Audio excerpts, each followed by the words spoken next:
merci d'être restés, pour ceux qui sont restés, et d'être venus pour ceux qui viennent pour écouter Joëlle Proust. Je suis très ravi de l'accueillir ici. C'est une philosophe qui a eu une carrière très riche en philosophie, aussi en sciences cognitives. Elle travaille actuellement depuis un certain nombre d'années sur la métacognition. Elle a plusieurs ouvrages sur cette question et elle dirige au sein du Conseil scientifique de l'éducation nationale un groupe de travail là-dessus. Je crois aussi que c'est là-dessus que ton dernier livre porte. Pensez vite ou pensez bien, ça porte sur des questions d'application aussi entre autres, oui. À l'éducation, entre autres. Mais parmi les travaux qu'elle a faits, elle a beaucoup travaillé sur une question dont j'ai parlé la dernière fois, c'est les sentiments, le type de représentation que sont les sentiments. Elle a étudié la cognition animale, enfin énormément de choses. En fait, elle a beaucoup de livres, dont une demi-douzaine d'ouvrages en nom propre. Donc je ne vais pas tous les énumérer. Je me contente de lui donner la parole et de lui dire mon plaisir de l'accueillir. Merci François. Moi aussi, je suis très heureuse d'être ici et très honorée d'être invitée par quelqu'un que j'admire infiniment. Alors, la première question, c'est pourquoi s'intéresser à la sémantique du placement de traits de Strawson quand on n'est pas spécialiste de philosophie du langage? Eh bien, la réponse, c'est que la sémantique du placement de traits, feature placing, dans les termes de Strawson, pourrait constituer une étape prélangagière de la structuration de l'information, aussi bien chez les non-humains que chez les jeunes enfants. Je ne sais pas si notre psychologue du développement ici présent va être intéressé par cette hypothèse, mais en tout cas, je voudrais la défendre. Voici le plan d'exposé. Je vais commencer par présenter le placement de traits sous l'angle interdisciplinaire qui est le mien. Donc ça peut vous étonner parce que ce n'est pas un point de vue qui est habituellement familier aux linguistes. Ensuite, je passerai à l'actualisation du concept central de la notion d'affordance chez Gibson. Les ressentis d'affordance cognitive seront ensuite étudiés parce qu'ils me permettent de vraiment caractériser de manière concrète ce que sont les placements de traits dans le domaine de la métacognition. J'évoquerai brièvement les objections classiques qui sont apportées depuis une vingtaine d'années à cette notion de métacognition très procédurale, très, comme je le disais tout à l'heure, prélangagière, et conclurai en attendant d'avoir vos questions qui m'intéressent beaucoup aussi. Alors voici mon introduction, le placement de traits comme thème de recherche. Alors, je n'ai pas les très belles photos de François. Vraiment, j'admire toujours des choix de photos qui sont extraordinaires. Là, vous avez simplement le portrait de Strawson et la présentation de la couverture de Individuals, du moins dans sa dernière livraison. Alors, quand Strawson a écrit ce texte, ce qu'il appelle de métaphysique descriptive, Individuals, c'est un texte de métaphysique descriptive sur la structure effective de notre pensée au sujet du monde. Il ne s'attendait sans doute pas à ce que la thématique du placement de traits devienne une hypothèse théorique sérieuse sur l'évolution de la cognition. Et pourtant, c'est une hypothèse, comme vous allez le voir, qui me semble tout à fait compatible avec des travaux interdisciplinaires d'origine multiple, en particulier la théorie de l'évolution du contrôle de Paul Chissek, qui a vraiment écrit une série d'articles extraordinaires sur l'évolution de la cognition depuis les premiers représentants de notre espèce dans la phylogénèse. Donc c'est très impressionnant, des chordés jusqu'aux primates. Donc la thèse défendue, pour revenir à Strawson, c'est que s'il y a des faits qui méritent d'être appelés des faits ultimes ou atomiques, ce sont les faits énoncés par ces propositions qui indique de manière démonstrative l'incidence d'un trait général. Donc, grâce à l'exposé de ce matin de François Recanati, vous voyez déjà bien ce dont il est question par ces faits atomiques, ces faits qui sont énoncés par des propositions. Simplement, François n'a pas développé aujourd'hui l'aspect démonstratif de ces faits, et c'est une chose qui va tenir un grand rôle dans la présentation que je vais vous faire. Alors, dans l'approche de Strawson, la sémantique du placement de traits ne fait pas référence à un ou plusieurs objets. Il ne fait pas non plus appel à des propriétés par un universel caractérisant ou typant pour ces objets. Alors, la manière dont il définit le trait, c'est une kind of stuff qui est placée, qui est située dans l'espace et dans le temps. Ici, maintenant, il y a de l'eau, il y a de la neige, hein, les énoncés météorologiques jouent une grande place, mais on va voir qu'il y a d'autres exemples aussi qui ne sont pas météorologiques. Donc, les instruments du placement, ce sont des déictiques. Hein, le placement, ça veut dire le fait de caractériser de façon non conceptuelle des éléments de l'environnement, qui est l'environnement externe ou l'environnement intérieur. Ça, du moins, c'est l'adjonction que je me permettrai de faire à la caractérisation du placement de traits. Bon, ça peut être par exemple, tiens, il y a du jaune là, mais pas forcément avec un vocabulaire adapté. Ça pourrait être aussi des indicateurs mentaux ou cognitifs de propriété au sens dont il parle. Plutôt que propriété, je préfère dire trait, hein, pour rester dans la claire opposition à la sémantique où les propriétés sont attribuées à des objets. Alors là, vous avez le contraste entre le placement de traits, où il n'y a pas de particulier, c'est-à-dire il n'y a pas d'objet.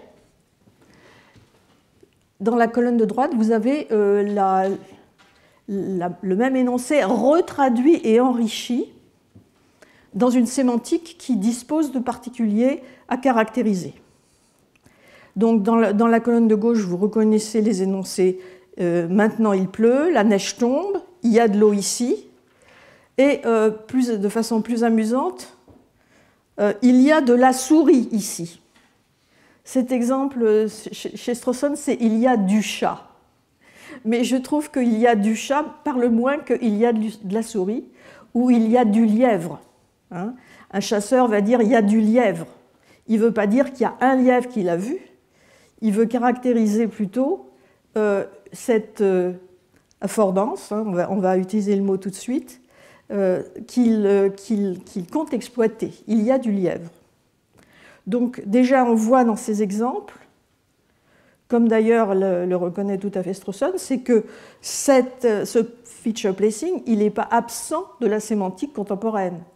Même si enfin, la sémantique qui a évolué à partir de cet état antérieur, même si, évidemment, il y a un passage extrêmement facile entre la caractérisation par des traits, plutôt un placement de traits pour être clair, vers une caractérisation de particuliers. Il est facile de retraduire ça dans une sémantique, disons, habituelle, en particulier dans le langage. Mais je crois que ce qui est important, c'est de comprendre que dans ces deux colonnes, il y a vraiment le passage possible d'un mode de représentation prélangagier et voire préhumain, et qui remonte sans doute à très loin dans l'évolution, alors qu'à droite, vous avez les caractérisations de particuliers, évidemment, courantes, pour laquelle nous pouvons cette fois déterminer de quels objets il s'agissait. Lorsque je disais « il y a de la souris », eh bien, je peux maintenant montrer peut-être une souris, ou montrer des traces de cette souris. Alors, ce qui est intéressant, c'est que Strawson considérait que, même dans ce placement de traits, on peut dire « il y a de la souris ici » et « il y a de nouveau de la souris ici ». Donc, l'idée même qu'il y a une épaisseur temporelle peut se représenter à l'intérieur du placement de trait. Alors, maintenant, je voudrais faire une proposition qui est que cette notion de placement de trait est très pertinente pour les sciences cognitives. En particulier depuis que, avec Gibson et Levin, on a commencé à réaliser l'importance de ce que c'est qu'une affordance. Expérimenter une affordance, ou comme dit Levin, enfin c'est un Allemand donc je dis Levin, une Aufforderung, c'est quelque chose qui va organiser la cognition, voire chez Gibson, qui était anti-représentationnaliste, va remplacer la cognition.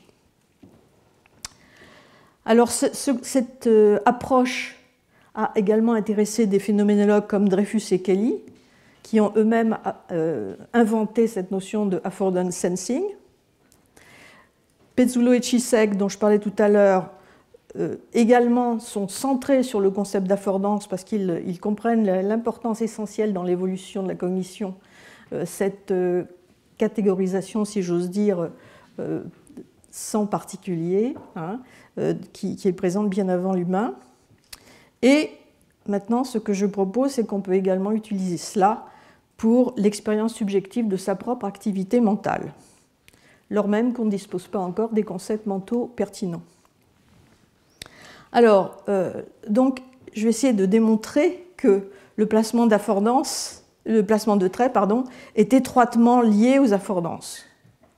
Alors, déjà, il faut se souvenir que les affordances perceptives sont théorisées comme des ressources, soit positives, hein, soit comme des risques, comme des choses négatives qui sont à détecter dans le flux perceptif occurrent. Donc c'est important, c'est du maintenant, les affordances, c'est ce que je vois maintenant. Après, ça peut être mémorisé, mais l'essentiel de l'affordance est capté dans le moment de l'action et dans les interactions avec l'environnement ou avec sa propre pensée.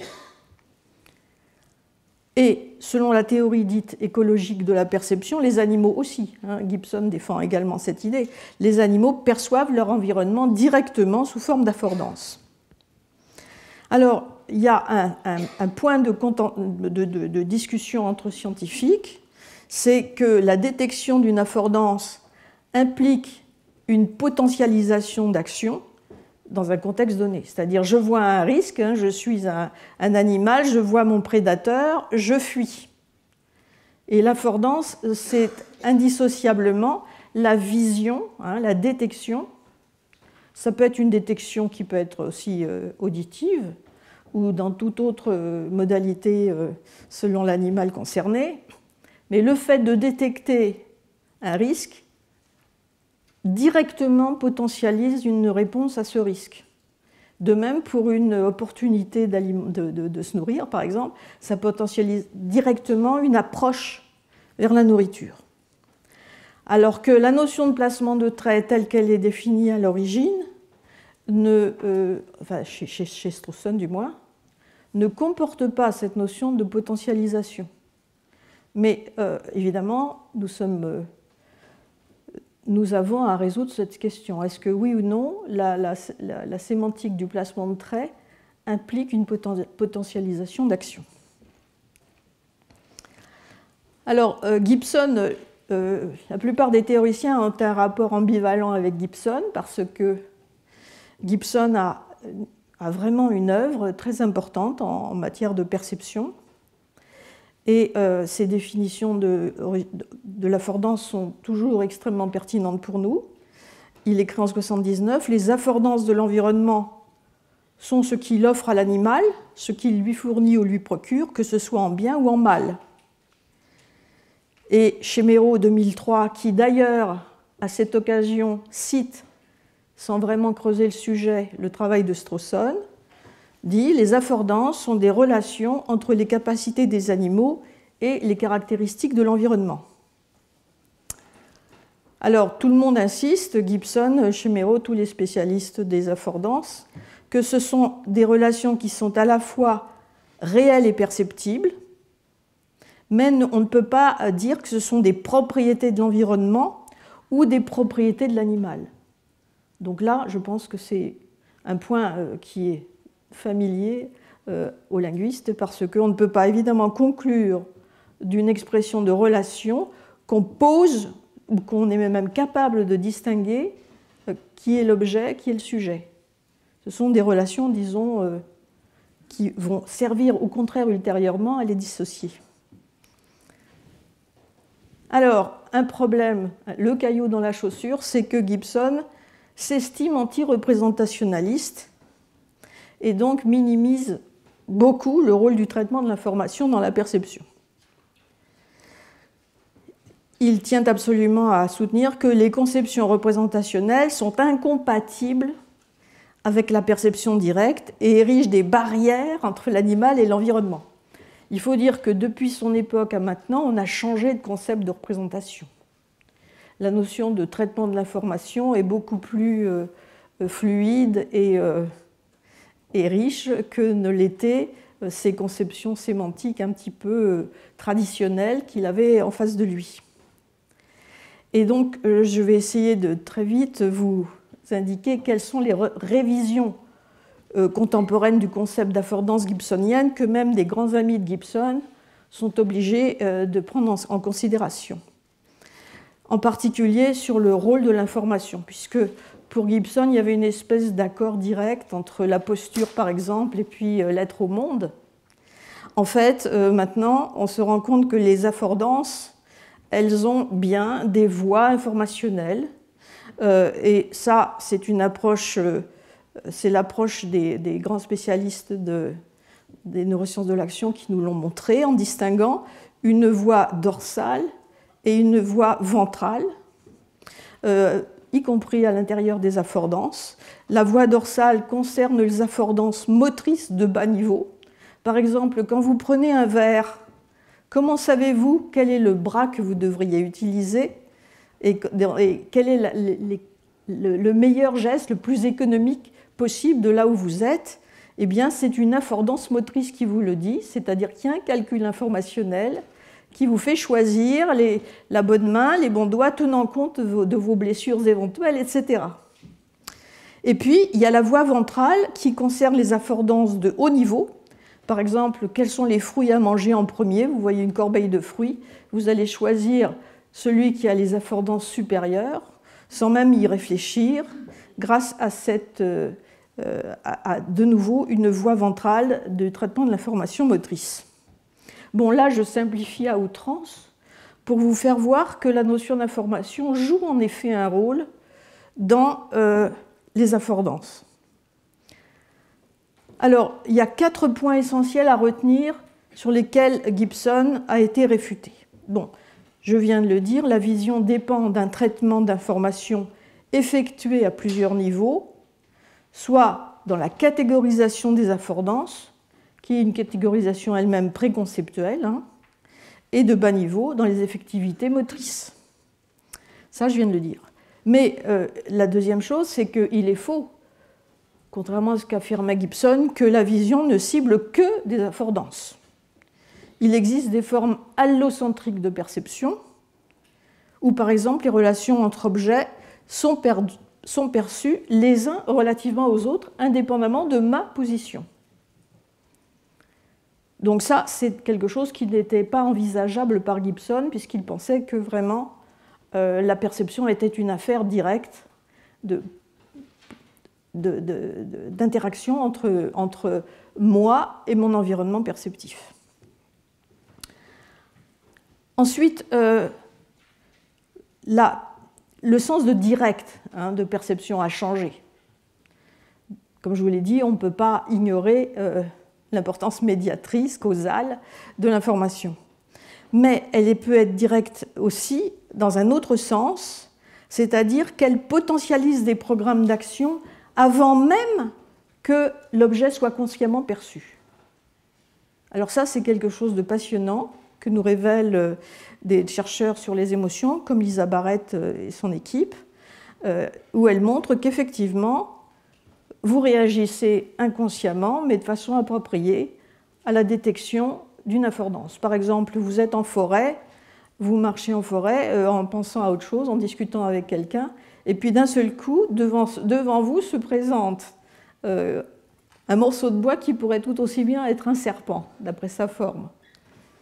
Eh bien, vous évitez de marcher dessus, voire vous arrêtez de marcher, avant même de savoir pourquoi vous le faites. Bon, il y a beaucoup maintenant de preuves de laboratoire sur ce phénomène.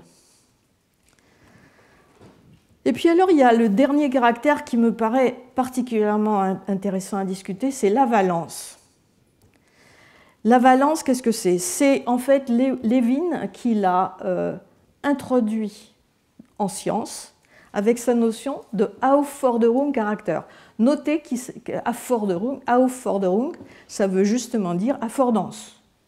Et que dans la littérature contemporaine, tout le monde attribue à Gibson l'origine du concept, alors qu'en fait, Lewin l'avait précédé en 1935 en ayant ce concept d'Aufforderung.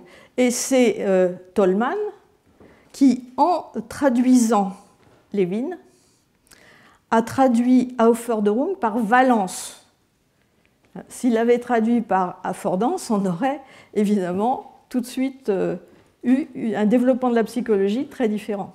Mais il a choisi valence, c'est-à-dire la couleur affective de l'émotion, le fait qu'elle puisse être positive ou négative ou avec des degrés différents. Alors, contre Lewin, Gibson soutient que les affordances sont couplées à des configurations corporelles et comportementales, mais ce ne sont pas des sentiments de plaisir ou de douleur ajoutés à des perceptions neutres, parce que si on avait une médiation affective, eh bien, on aurait pu de caractère direct de la perception, ce à quoi il tenait avant tout. Donc vous voyez, ses préférences, ses biais en matière de théorie lui ont interdit de tenir compte pleinement du rôle de la valence des affordances, alors que visiblement, lui-même reconnaît cette valeur affective, mais ne veut pas l'étudier comme une dimension originelle, si je peux dire, de l'affordance. Alors, la fonction de la valence, c'est quoi? C'est de détecter justement les opportunités de survie et d'apprendre à se comporter de manière adaptative, de manière flexible et rationnelle, et cela même avant d'être conscient de ce qui est devant nous. Donc il y a une dimension prédictive de l'émotion qui devrait évidemment éveiller l'intérêt aussi des linguistes, dans la mesure où cette notion de placement par trait est une notion qui est vraiment immédiatement acquise avant même qu'elle puisse être verbalisée ou faire l'objet d'un jugement. Alors également, cet aspect de valence nous explique le rôle dans ce que j'ai appelé tout à l'heure la potentialisation de l'action, c'est-à-dire dans ce qu'on appelle aussi en sciences cognitives les effectivités. Les programmes d'action qui sont invités, comme on dit, par les affordances, sont évidemment étroitement liés aux affects qui ont été détectés. Donc là, nous avons toute une littérature contemporaine sur le sujet. Alors, je reviens au placement de traits. Puisque vous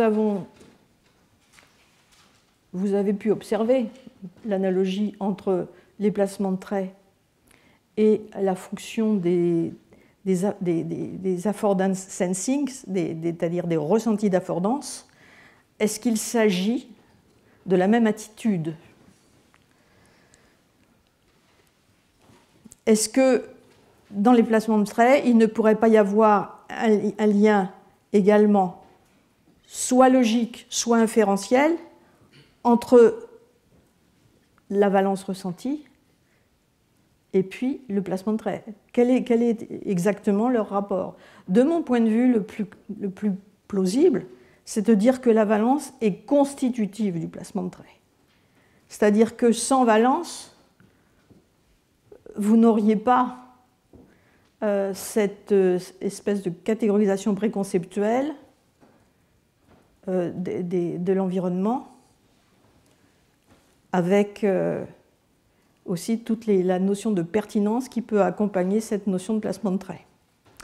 Donc on peut penser que le placement de traits a une fonction descriptive, c'est-à-dire qu'il exprime l'incidence d'un universel, qui peut, en tant que descriptif, être soit vrai, soit faux, si l'on souhaite appliquer une sémantique vériconditionnelle, ce qui me paraît quand même nécessaire au moins pour comprendre l'adaptativité des placements de traits, et une fonction évaluative, c'est-à-dire que le placement de traits évalue une opportunité dans le contexte comme étant positive ou négative, et ça fait partie de ces conditions de satisfaction également.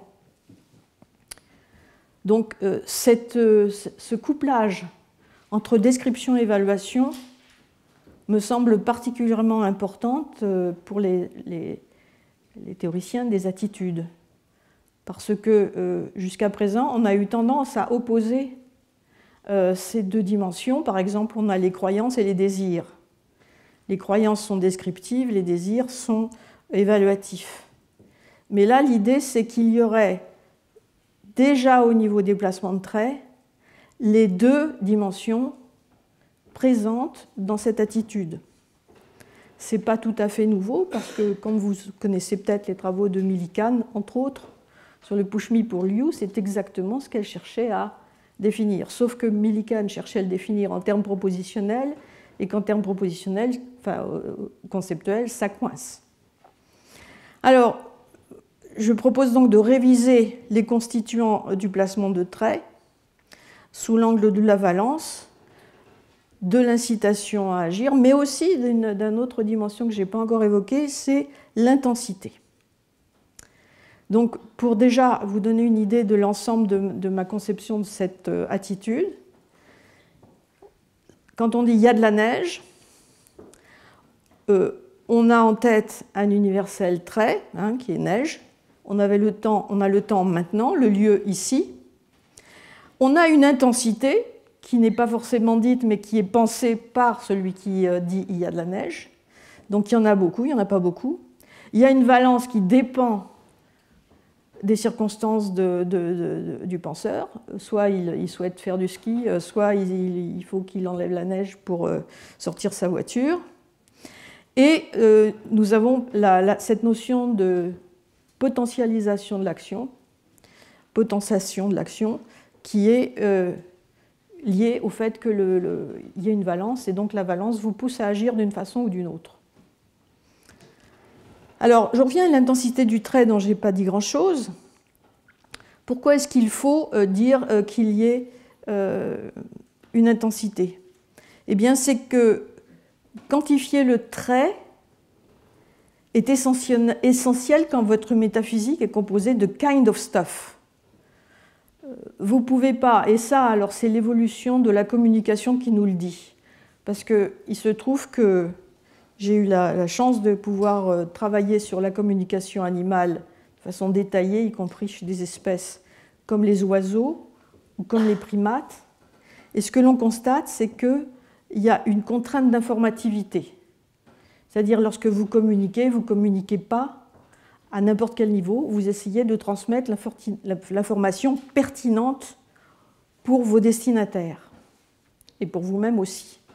Donc l'information pertinente d'une kind of stuff, c'est son intensité en plus de sa valence. Vous n'allez pas communiquer qu'il y a par exemple, les mésanges, qui sont très fortes en communication, peuvent communiquer qu'il y a des groupes d'individus inconnus qui arrivent sur leur territoire et indiquer en même temps le nombre d'individus, non pas en les comptant, mais en disant beaucoup ou pas beaucoup. Clairement, pour les mésanges, les envahisseurs, c'est une kind of stuff. Donc, eux, ils ont besoin de cette caractéristique d'intensité. Et il me semble que dans la cognition humaine, même sous forme de placement de traits, l'intensité, si elle doit pouvoir être représentée, parce qu'il y a une contrainte évidente de l'évolution pour que le système correspondant sémantique dispose de cette catégorisation absolument fondamentale pour la survie. Alors, nous savons qu'il existe des sémantiques d'intervalle ou de degrés qui n'impliquent justement pas la représentation d'un domaine d'individus. Ça, c'est le travail de Solt en 2015. Donc, on n'est pas, quand on a une sémantique d'intervalle ou de degré, on peut comprendre, entre guillemets, peu, beaucoup, pas, etc., sans avoir justement à référer à des populations d'individus. Donc ces adjectifs de quantité tels que beaucoup ou peu, comment sont-ils alors utilisés, puisqu'on n'a pas de caractérisation, disons, explicite? Eh bien, ils peuvent être utilisés, ça on le sait par ailleurs, par nos travaux sur la métacognition chez l'animal, ils peuvent être évalués relativement à un standard implicite, c'est-à-dire issu de l'activité neuronale elle-même. Enfin, je ne vais pas développer ça de façon développée, parce qu'il y a tellement de choses à dire aujourd'hui, et puis c'est un peu technique, on ne va pas en parler, mais sachez que la notion de degré peut être pensée avec des ressources extrêmement limitées sur le plan de la catégorisation des individus. Alors, il y a une objection classique lorsqu'on inclut la valence dans la sémantique des placements de trait, c'est pourquoi, dans le cas du placement de trait, spécifier dans la structure sémantique l'évaluation d'un universel dans un contexte, et même pourquoi faut-il spécifier la potentialisation d'une réaction, oui. Donc, pour l'objecteur, la sémantique des assertions, par exemple, elle est déclarative et non pas évaluative. Et donc, on reste dans une sémantique, on devrait, si on s'inspire de la sémantique des assertions, dire que dans le cas du placement de trait aussi, on devrait se contenter de localiser un trait sans avoir à l'évaluer, en disant ça, il faut laisser ça à une autre structure. Ce n'est pas de la sémantique, c'est autre chose. Dans ce cas, on pourrait alors avoir un indicateur d'intensité, mais pas d'évaluation égocentrique. C'est-à-dire pas dire c'est bien, c'est agréable d'avoir de la neige, ou c'est zut, il y a de la neige. On aurait juste le déclaratif. Bon, là, c'est un débat qui est, je suis sûre, destiné à être réglé par des grands spécialistes de sémantique que je ne suis pas, mais je vais simplement faire remarquer que les traits sont, comme je disais tout à l'heure, peut-être des représentations push me, pull you, hein, c'est-à-dire Ruth Millikan, qui a fait des livres consacrés justement aux fonctions des représentations. Elle décrit dans cet article archi-connu de 1995 la possibilité d'avoir une double fonction déclarative et directive, c'est-à-dire représentant un état de choses du monde et prescrivant comment y agir. Par exemple, il fait très froid ici, je le dis ça, pour monter le chauffage, pour que quelqu'un monte le chauffage. Donc ça pourrait être plus généralement le cas de tous les énoncés par trait. Il y aurait une partie déclarative, une fonction déclarative, comme énoncer l'état du monde avec une intensité donnée. Une partie évaluative, cet état du monde est désagréable avec une valence elle-même qui peut varier indépendamment de l'intensité. Vous pouvez avoir très peur de quelque chose qui est relativement peu intense, etc. Et enfin, une partie directive qui fait en sorte d'agir sur le monde, hein, rétablir l'équilibre thermique. Donc, ça me semble avoir du sens, mais on peut également dire, comme l'ont fait d'autres auteurs, que l'attention rationnelle à l'environnement est uniquement un aspect pragmatique, où la détection, où ce qui compte, la fonction principale, c'est de détecter et d'évaluer les affordances avant éventuellement de pouvoir les transmettre à d'autres. Et dans ce cas-là, peut-être que se développerait plutôt la fonction descriptive. Alors, un argument en faveur de la réponse, disons, évaluative seulement, hein, c'est que dans tous les domaines où le contrôle dépend des apprentissages, il y a un stade procédural non conceptuel qui précède évolutionnellement évolutionnairement un stade descriptif et conceptuel. Donc on pourrait dire qu'il n'y a pas de description avant que l'on passe à cette sémantique caractérisante que permet l'opposition entre concept et objet, et qu'avant on n'aurait que de l'évaluation. Donc ça, c'est vraiment une position aussi qui me paraît tout à fait soutenable, au point même où on peut aussi, il y aurait peut-être une troisième position, qui serait de dire que la distinction descriptif-évaluatif est une illusion.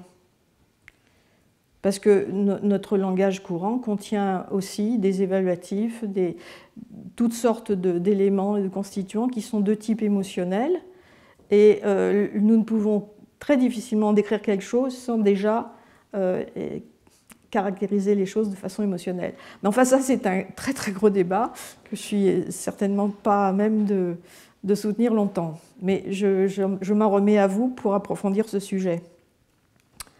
Alors maintenant, qu'est-ce que la métacognition a à voir avec tout ça? Alors, pour vous faire voir tout de suite le rapport entre les affordances de l'environnement et les affordances cognitives, vous voyez ces illustrations. Vous avez d'un côté les opportunités, les risques de champignons qui peuvent être très bons ou empoisonnés. Et puis, dans la pensée, vous avez aussi des opportunités de bonnes et de mauvaises hypothèses, d'informateurs qui vous transmettent des connaissances et d'informateurs qui vous manipulent. Donc tout ça nécessite de détecter les types d'affordances de ma pensée, puisque quand je communique avec autrui, je dois me fier uniquement à ma pensée pour faire le tri entre ce qui est important et intéressant et ce qui est incohérent, douteux, inadéquat ou sous-informé. Donc ça, il y a une analogie fonctionnelle très forte qui me paraît justifier qu'on parle dans les deux cas d'affordance. Donc les affordances perceptives permettent aux agents de repérer des opportunités pragmatiques d'action, donc se nourrir, éviter les projectiles, se réchauffer, tout ça, bien sûr, est très facile à comprendre. Mais ce qui me paraît aujourd'hui évident, c'est que dans le domaine mental aussi, les représentations d'affordance cognitive nous permettent de repérer les opportunités d'action informationnelle dans un contexte et aussi les risques dans ce contexte d'être mésinformé ou de manquer une information. Alors là, je sous-entends que le concept d'action cognitive, dont il a déjà été question tout à l'heure dans le cours de François Recanati, dans cette notion de repérage d'opportunités, il y a l'idée d'un contrôle actif de la part de l'agent. Le rapport à l'information, ce n'est pas un rapport passif. De même d'ailleurs, on le sait aujourd'hui, que le rapport à la perception n'est pas un rapport passif. Vous orientez votre perception en fonction de vos attentes. De même pour l'auto-évaluation mentale, vous vous repérez dans vos actions grâce à ce que vous avez appris dans le passé en termes d'opportunités et de risques et de probabilités attachées à chacune d'entre elles. Alors, j'espère que ce n'est pas trop d'informations que je vous déverse, parce que c'est vrai que ce n'est peut-être pas des domaines dont vous êtes familiers, mais l'idée, donc, c'est que si on adopte ce point de vue fonctionnel, il y a tout de même une analogie très forte entre les affordances perceptives et les affordances cognitives. Les ressentis d'affordance perceptive réduisent l'incertitude factuelle du monde. Vous savez que cette notion de réduction d'incertitude est devenue un concept clé aujourd'hui en sciences cognitives, c'est-à-dire percevoir, c'est réduire de l'incertitude, de même que toute autre forme d'action. Ça a été généralisé par la notion de codage prédictif par Carl Friston et son groupe. Et de même, les ressentis d'affordance cognitive réduisent l'incertitude subjective sur le succès de l'action cognitive. Donc il y a vraiment une très forte analogie entre les deux formes d'affordance. Et cette prédiction, elle est faite par des sentiments, donc dans le cas de la métacognition. Asher Coriat, dont on peut dire qu'il est le fondateur vraiment de la science de la métacognition, l'a défini comme une expérience métacognitive, cette forme d'information qui permet originellement de s'y retrouver dans ses états mentaux, dans comment diriger sa cognition. Donc il y a une expérience métacognitive qui est à la base de tout le reste, et puis ensuite les concepts métacognitifs ou les théories que l'on acquiert sur l'esprit, le sien et celui des autres, vont s'ajouter à ce niveau expérientiel. Alors, revenons à notre sémantique. L'hypothèse sémantique dans le cas des affordances cognitives, c'est qu'elles ont une structure sémantique de placement de traits. Donc, on a un universel trait qui serait le sentiment noétique correspondant à une situation donnée, j'y reviendrai tout à l'heure. Le temps qui est maintenant, le lieu qui est ici, cette tâche, l'intensité, qui est un degré variable entre 0 et 1, et une valence qui est positive ou négative. Et enfin, il y a une action à la clé également, c'est-à-dire, par exemple, si j'ai le sentiment que j'ai une affordance de remémoration, on pose la question, quelle est la capitale de l'Australie? Alors là, je vois tous les cerveaux en train de s'activer, quelle est la capitale de l'Australie? Eh bien, comment savez-vous déjà que vous allez pouvoir répondre? Parce que peut-être vous n'avez aucune idée de la capitale de l'Australie, ou bien vous avez une petite hésitation entre deux solutions. Bon, dans ces deux cas, c'est la métacognition qui vous oriente déjà dans le choix d'essayer de résoudre ce problème ou pas, première décision, soit sur le fait une fois que vous avez récupéré une solution, de la soumettre. Donc vous acceptez cette solution. Là aussi, il y a un tri à faire, et ce tri à faire, il est également assuré par la métacognition. Donc ça, c'est l'exemple du temps de savoir que je viens de vous décrire. Et la variable d'intensité devient cruciale. Parce que le degré d'incertitude que vous éprouvez pour répondre à chacune des questions que je vous ai indiquées, eh bien, c'est elle qui va déterminer si vous avancez dans la tâche ou vous la rejetez. Si vous sentez que décidément vous avez trop d'incertitude, vous allez vous dire c'est pas pour moi cette question, passons à autre chose. Donc il y a bien une potentiation d'action. Alors on sait aujourd'hui exactement quelle est la base qui permet de calculer cette incertitude subjective. Nous connaissons, grâce au cas de l'animal, les populations neuronales qui anticipent le résultat d'une tâche cognitive sur la base des observations antérieures. Et alors l'hypothèse supplémentaire, là, c'est que les dynamiques d'activation et la vitesse de propagation sont ressenties, non pas comme des vitesses de propagation, etc., mais comme des sentiments de succès possibles.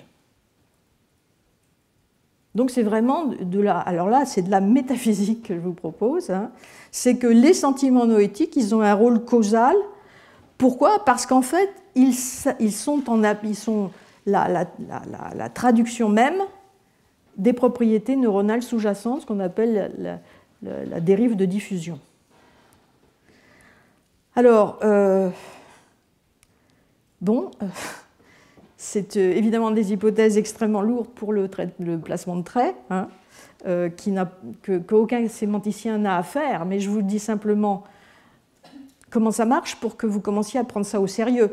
Parce que tant qu'on parle dans l'abstrait, étant donné qu'il s'agit d'une hypothèse qui est quand même inhabituelle, il faut lui donner un petit peu de poids métaphysique pour montrer qu'elle mérite d'être analysée.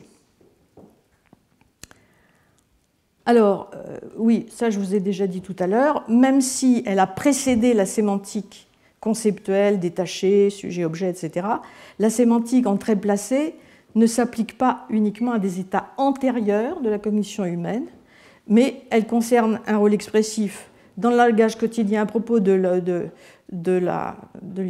l'environnement, mais aussi, évidemment, dans notre propre jugement. Et alors, ce qui compte, c'est que même dans les formes les plus élevées de la cognition, par exemple les joueurs d'échecs de haut niveau, les grands mathématiciens, les chercheurs, les philosophes, tout le monde a besoin de la métacognition procédurale pour faire le tri entre ses propres hypothèses.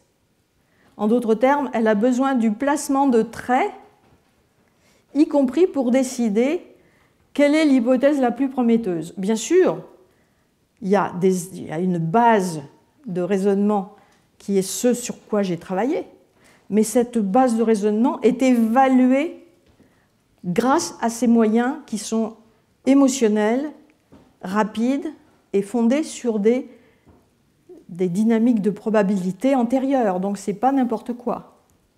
Sans ce niveau émotionnel, on serait incapable de s'y reconnaître dans les hypothèses nombreuses que l'on est en train de formuler. Il faut un système de décision affectif, rapide et fiable pour s'y retrouver. Alors maintenant, quel est le rôle des déictiques? Le rôle des déictiques, c'est de placer les traits au bon endroit, évidemment. Alors, dans le cas de la métacognition, comment ça se passe? Pour le comprendre, je vous ai proposé un petit tableau, là. Vous avez à gauche l'indexage visuel, les démonstratifs tels que Pilychine nous les a rendus, disons, intelligibles. Donc, dans l'indexage visuel, les index spatiaux réfèrent directement et de manière non conceptuelle, ça c'est vraiment un apport essentiel de cette conception de Pilychine, à des éléments du champ visuel et non pas à des objets. De même, lorsque vous êtes dans l'indexage mental de traits, les sentiments noétiques expriment de manière non conceptuelle et située les dispositions cognitives d'un individu. Donc, même si un individu n'a pas le concept de se rappeler, eh bien, il est néanmoins capable de le faire de façon indexicale, en disant « je ne me rappelle pas ça », justement en disant pas « je ne me rappelle pas ça », mais en ayant un index mental qui lui permet de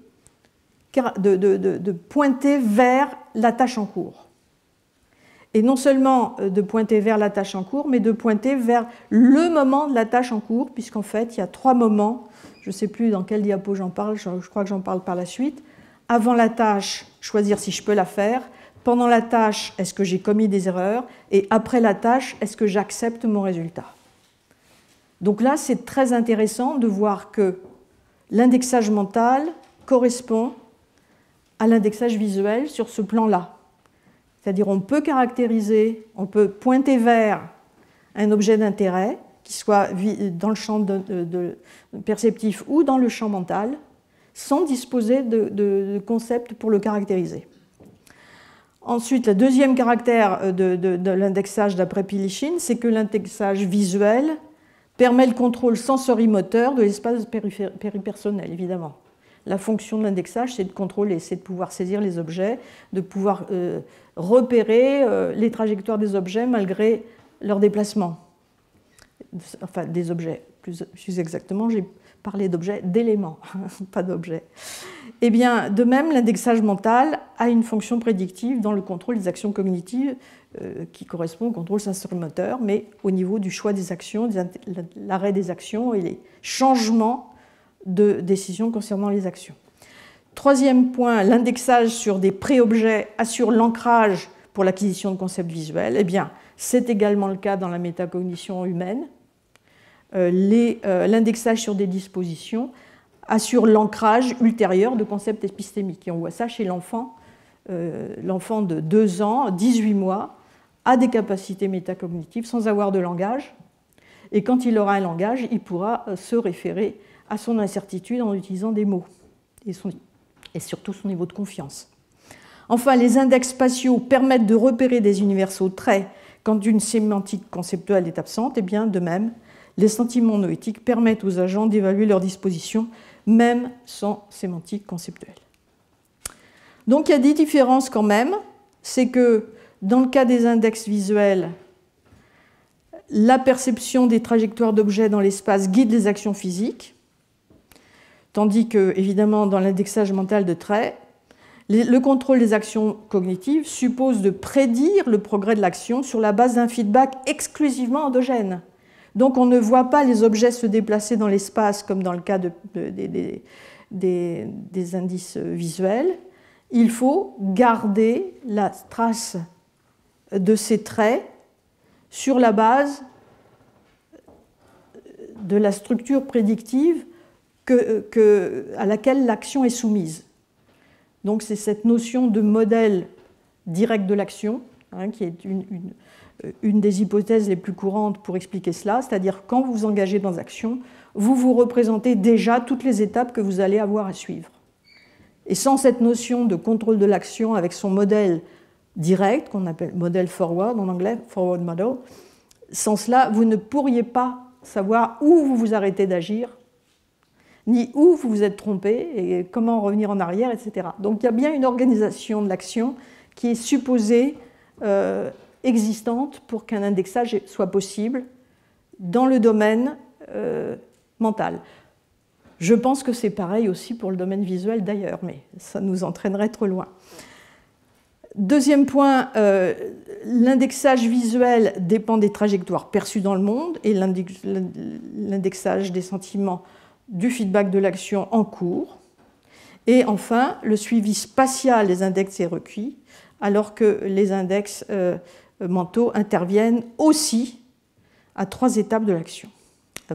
Avant, pendant, après. Donc ça, c'est mon propre travail, je suis fière de le dire. C'est qu'il y a 3 moments clés où le monitorage détermine un type spécifique de contrôle de l'action. Avant, c'est choisir un objectif cognitif parmi plusieurs options. Pendant, c'est corriger la trajectoire de l'effort. Et après, c'est évaluer le résultat pour l'accepter.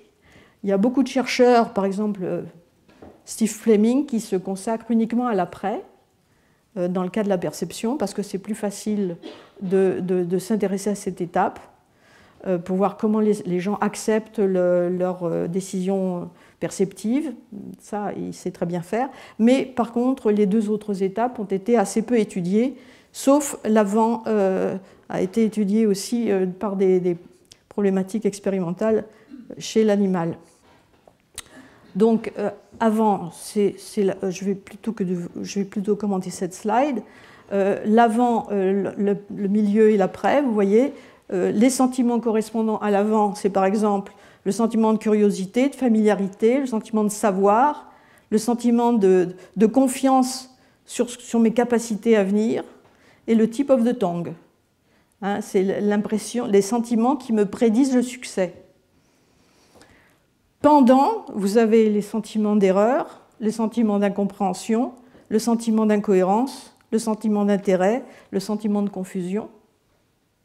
Après, vous avez le sentiment d'avoir raison ou d'avoir tort, le sentiment d'avoir appris, ce qu'on appelle un judgment of learning, le sentiment d'eureka, où vous avez l'impression d'avoir trouvé au-delà même de vos attentes, et le sentiment de confiance rétrospective sur l'ensemble de ce que vous avez fait. Donc vous voyez, il y a vraiment là des affordances différentes, et ce sont des affordances temporelles dans leur relation avec la tâche. Donc ça, il me semble que ça introduit des perspectives sémantiques intéressantes de voir la construction temporelle de ce fameux maintenant de Strawson. Donc ça, je pense que vous avez vu que tout cela ne suppose pas de concepts tels que qu'est-ce que l'incertitude, qu'est-ce que la mémoire, qu'est-ce que la perception, qu'est-ce que la fiabilité. Le choix et le suivi supposent plutôt une sensibilité des traits prédictifs à chaque étape, la détection de la disponibilité ou du manque d'information et l'adaptation des commandes à la progression de la tâche.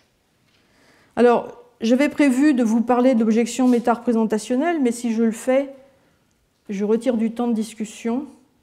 François, qu'est-ce que tu penses? Là, ça fait 64 minutes que je parle. Tu préfères que je présente ma dernière, mais ça va aller vite. Hein. Bon, d'accord. Alors, l'objection méta-représentationnelle, c'est que on part d'une analyse différente de la métacognition, en s'inspirant d'ailleurs, bizarrement, de l'étymologie. Je dis bizarrement parce que quand vous êtes scientifique, vous ne regardez pas l'étymologie. Vous avez un domaine et puis vous regardez comment ça se passe dans ce domaine. Mais métacognition, ça évoque l'idée d'une représentation de la cognition. Or, une représentation de la métacognition est censée dépendre de méta-représentation, c'est-à-dire de représentation de représentation. La métacognition dont je vous ai parlé, celle qui est procédurale, celle qui est fondée sur des affordances, ne dépend pas de méta-représentation dans la mesure où, par exemple, le sentiment de savoir ne demande pas de sonder ses propres attitudes mentales. On fait seulement des prédictions sur la base de dynamiques cérébrales qui nous échappent, et simplement qui nous sont devenues conscientes par les sentiments, par les ressentis d'affordance.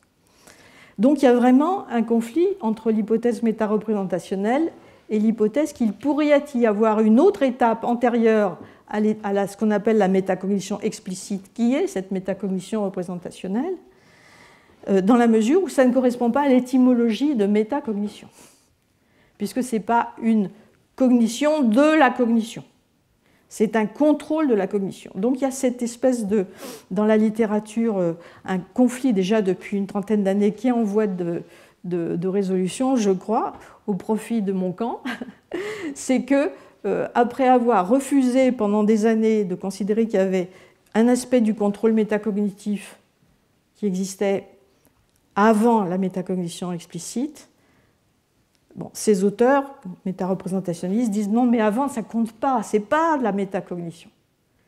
Mais enfin bon, ça nous apporte quoi de dire ça? Alors malheureusement, ça inclut quelqu'un que tu aimes bien, François.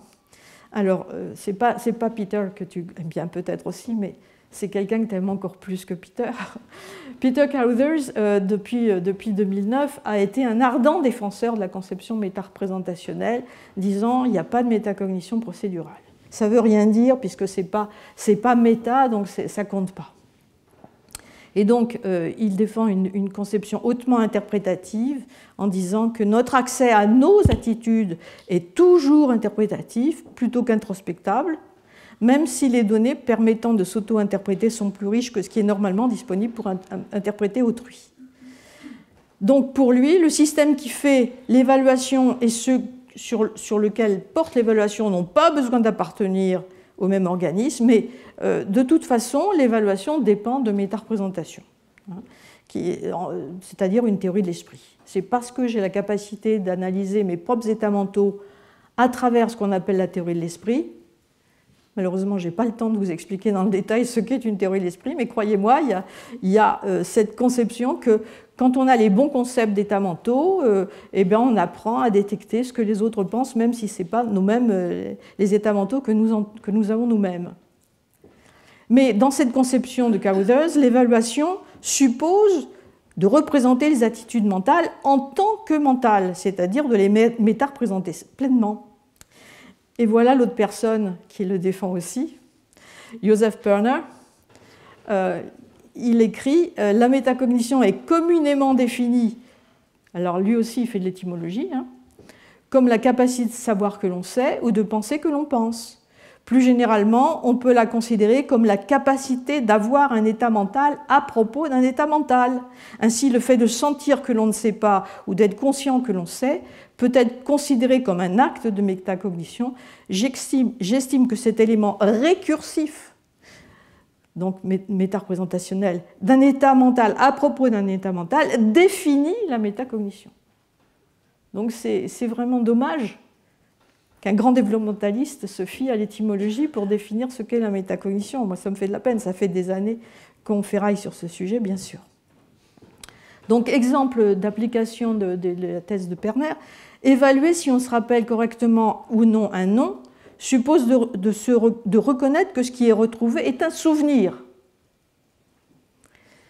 dans cette hypothèse, les non-humains et les jeunes enfants n'ont pas de métamémoire puisqu'ils n'ont pas la capacité de se représenter qu'ils ont une mémoire. Et donc, ils ne commenceront à avoir une mémoire qu'après avoir acquis des compétences mentalisatrices. Or, évidemment, ça, c'est faux. Hein, on sait maintenant, et je vais en donner quelques exemples dans un instant, que les non-humains ont de la métamémoire. Naturellement, pendant longtemps, les partisans métareprésentationnistes ont dit « mais ce n'est pas des bonnes expériences, c'est faux, il y a des biais », mais malheureusement pour eux, tous ces biais ont été démontrés inexistants. Alors voici l'évidence comportementale chez le non-humain. Bon, le grand auteur, c'est Smith et son groupe, avec qui j'ai eu la chance de collaborer. Ils ont montré que les singes et les dauphins sont capables de déterminer la probabilité avec laquelle ils peuvent réussir une tâche de discrimination de densité visuelle ou auditive. C'est-à-dire la tâche, c'est ça. Vous voyez, vous avez en bas à droite un stimulus de nuage de points, extrêmement peu appétissant, je reconnais, mais les singes apprennent à distinguer s'il s'agit d'un nuage dense ou d'un nuage pas dense. Là, c'est un nuage dense. Ils ont la possibilité de répondre directement ou bien de dire « je ne sais pas ». Et en fait, ils font cette tâche aussi bien que des humains. Voici les réponses. Ils sont même peut-être légèrement supérieurs aux humains. Et donc, ils témoignent d'une sensibilité à leur mémoire, leur perception, pardon, mais ils font les mêmes tâches en mémoire également. Et là aussi, ils sont capables de le faire avant, pendant ou après la tâche, c'est-à-dire parier rétrospectivement sur la correction de leur propre acte cognitif. Alors, outre ces éléments de comportement, on a des preuves neuronales que je vais passer parce que vous pourrez vous référer aux références, je vous laisserai les diapos sur mon site. Nous savons que maintenant également, autre clou dans le, on disait clou dans le coffin, dans le cercueil, oui, c'est que les enfants préverbaux sont capables d'évaluer leur capacité cognitive. Donc à 20 mois, ça c'est le travail de Louise Goupil et Sid Quider, qui sont d'ailleurs des membres du DEC de l'ENS, étaient. Eh bien, ces enfants préverbaux peuvent demander non-verbalement de l'aide aux adultes d'une manière stratégique, c'est-à-dire correspondant à leur niveau de souvenir, afin de décliner les choix qu'ils évaluent comme trop difficiles. Donc, s'ils ne savent plus où se trouve le joujou, la boîte A ou la boîte B, au bout d'un certain temps, ils vont demander de l'aide, et juste seulement dans les cas où ils ne se rappellent plus. Donc, il y a des circonstances expérimentales qui permettent de définir s'ils se rappellent ou non, bien sûr. Et on a également des preuves cérébrales qu'ils ont des signaux de négativité et d'erreur qui sont déclenchés lorsqu'ils font un choix incorrect. Donc nous avons bien des preuves que les nourrissons eux-mêmes peuvent évaluer correctement le degré de confiance de leurs décisions, surveiller leurs erreurs et utiliser ces évaluations pour réguler leur comportement sans avoir encore une théorie de l'esprit. Ça a été montré aussi pour les enfants de 3 ans. Et ça a été montré aussi donc, par des travaux que j'ai faits moi-même avec des collaborateurs allemands sur le fait qu'il y a des dissociations chez l'enfant entre métacognition procédurale et explicite, c'est-à-dire être capable de faire une métacognition procédurale et se tromper dans la caractérisation en théorie de l'esprit. Nussison et Coriat et Ackermann l'ont fait également. Donc, conclusion pacifique. Eh bien, la compétence procédurale et la compétence métareprésentationnelle sont maîtrisées chez l'humain à des âges différents, mais les deux sont maîtrisés. Ce qui ne fait pas l'unanimité, c'est cette interprétation. Donc l'hypothèse, c'est qu'il y a deux... Là, je vais trop vite. Il faut interpréter soigneusement cette dualité, mais ça, c'est pour les gens qui sont déjà familiers avec la Dual Process Theory. Je crois que la notion de Dual Process Theory posait que le système affectif était un système irrationnel, alors que le système prédicatif était un système rationnel. Je crois que ce que l'on peut dire, c'est que cette interprétation de la dualité est fausse. La notion d'affect est centrale dans la rationalité elle-même. Elle a un rôle à jouer, même si évidemment il y a des cas d'irrationalité qui dépendent de l'affect. Sans l'affect, on ne pourrait pas raisonner rationnellement. Voilà, et bien je crois que j'ai dit l'essentiel. Je vous remercie de votre attention.